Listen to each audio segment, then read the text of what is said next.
So this tutorial is over iMovie. So the first thing that you want to do whenever you hit iMovie is you're going to hit the plus, and that's going to give you two options, either create a movie or create a trailer. The first thing we do is show you how to create a movie. So what this is going to do is it's going to open up your camera roll. So this is all the pictures and videos that I have in my camera roll. So I can just select, and notice at the bottom as I'm selecting it's adding items. So 4 items, 5 items, less than 1 minute. So those are all pictures. Let me select a video clip as well. So 6 items telling me it's around a minute long. So I can tap create a movie at the bottom and it'll automatically assemble a movie for me. So now we do have some editing abilities with that. So let's say like I didn't necessarily want the order that these pictures are in. So I can press down and hold on a picture and I can drag it and move it to where I want in the video. Now if I hit the plus or the play sign, it's just going to kind of simulate the movie for me, give me like a little preview. So notice right now it's kind of scanning through the pictures as it's going through. That's called the Ken Burns effect. We can edit that simply by tapping on a picture. So right now it says pinch to position to the end. If I hit the top one, position to start, so I can adjust where I want it to start. Maybe I want to start here and then I want it to zoom out. So now I can look at that preview. So it started in and now it's zooming out from the Ken Burns effect, or we can simply just disable it so where now it's just a still picture like that. Now another option that we have with the videos, or sorry, with the pictures, is there's a microphone on the left and it'll give me a little bar showing here the sound of my voice or the volume. I can click record, it's going to give me a little countdown and then it'll start recording, and so this is tracking where I'm putting audio to these clips now, so that can kind of help pace you out a little bit as you're recording your audio. You can hit review and kind of listen to it to see if you like it, or if you want to retry you can do retake, or if you hit accept.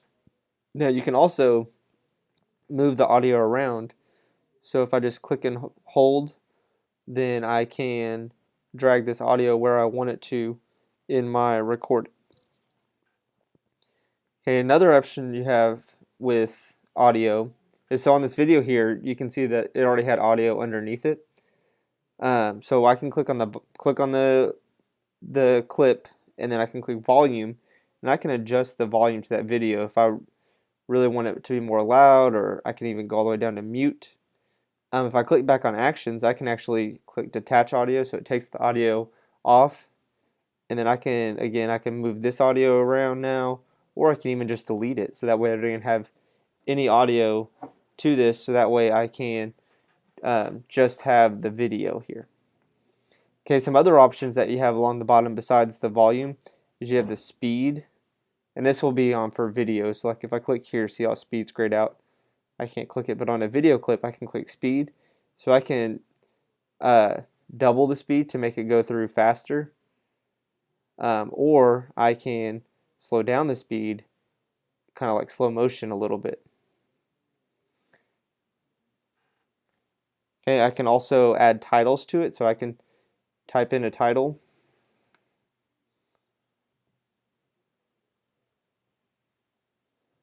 And then I can put it in the center or in the lower spot. Then we can, there you go. So I was double clicking. So I can type in my title. And again, I can put it in the center or lower. And then there's different ways, different options that you have there for titles. Then another option we have along the bottom is the filter. So for those of y'all that are familiar with like Instagram or anything, you can change the filter of your video. So change the colors there a little bit. Okay, now I can also add more pictures and videos here in this top right in the media. So I can just select photos, and then I could add more pictures into my video if I needed to. Now, one neat thing that you can do if you're adding video to your movie that's already made, there's a couple other options besides the plus. One thing I could do is I could just click a video, add it straight into my camera, or add it straight into this little stream right here. But another option that we have is I can take a video, and instead of just hitting the plus and it would add it straight into the video, I can hit these three dots and I have a couple of other options. So this one, the second to last one, is like a picture-in-picture option. So this is kind of neat. So I can still have my pictures in the background, but now I have that video as a picture-in-picture. And if I click on the link, then I can adjust like the location of that video, and I can also make it smaller or bigger depending on how I want. Okay, so let's delete that out. Then another option that we have, if I click the three dots, is this side-by-side feature, which is the last button. So now my picture and my video will be showing side by side each other. Okay, then and then another option that we have back on the media, if I click on audio, if I wanted some background music to this whole thing, then they do have a few built-in background musics options. And again, you can click on the audio, you can control the volume if it's too loud, or you can quieten it. You can, if students create audio in GarageBand, they can import it here.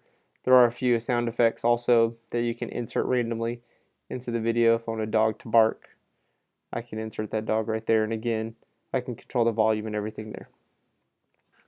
Okay, whenever students are done with the video, they can select done, and then the share button at the bottom. Well, first before they share it, they can name it. So you may want them to write their name here, and then whatever the name of the assignment is when they share it.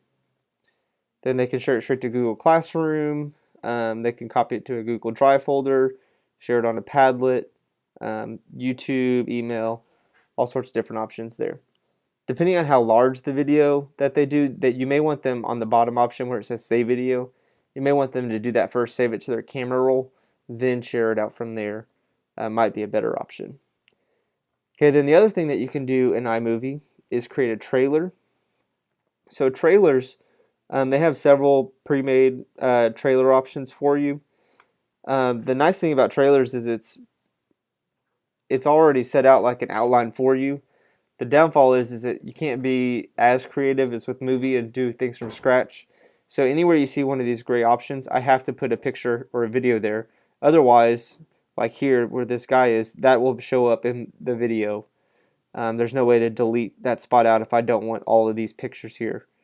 Now, anytime you see these blue stripes, that text, I can edit that text if I want. But anywhere there's a picture, I've got to insert a picture or a video. And how it says 2.9 seconds, I can't change that. It'll be there for 2.9 seconds.